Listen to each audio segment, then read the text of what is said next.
Bonsoir. Ce soir, c'est mamie qui raconte l'histoire des trésors de Caracol. Il était une fois un pauvre pêcheur nommé Caracol. Il n'était pas très heureux de son sort, car il aurait aimé être riche. Chaque jour, il partait en mer et rêvait de rapporter de l'or plutôt que du poisson.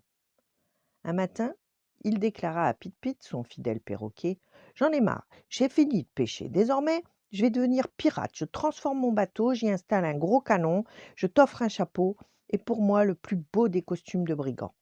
Ainsi équipés, Caracol et son perroquet partirent attaquer des navires chargés de marchandises précieuses. Et leur bateau se remplit d'or, d'argent et de pierreries. Un jour, Caracol déroba un magnifique trésor. Il était très fier de lui. Mais il ignorait que ces coffres débordants de richesses cachaient une statuette magique. Oh, elle était toute petite, mais elle avait un terrible pouvoir. Elle combattait l'injustice et détruisait tout ce qui avait été volé. Or, tout ce qui était sur le bateau de Caracol était volé. Petit à petit, la statuette magique s'attaqua aux montagnes d'or, d'argent et de pierres précieuses et transforma la fortune de Caracol en poussière. Un soir, ouvrant ses trésors pour admirer ses richesses, le pirate s'écria: «Ciel, catastrophe! Où sont passés mes trésors? Il ne reste plus que la petite statuette au milieu d'un tas de débris.» Furieux, Caracol hurla, trépigna comme un fou, injuria même Pit-Pit le perroquet.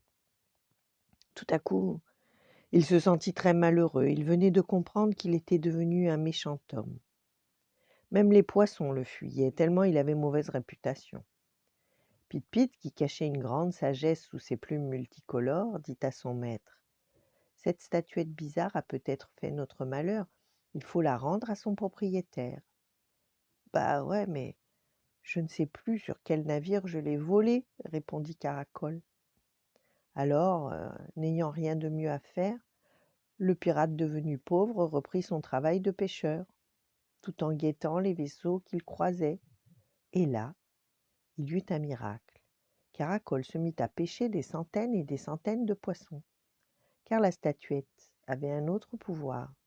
Elle multipliait tout ce qui avait été gagné honnêtement.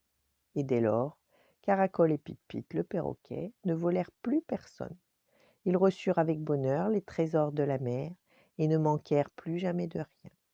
Voilà, bonne nuit, faites de beaux rêves et à demain.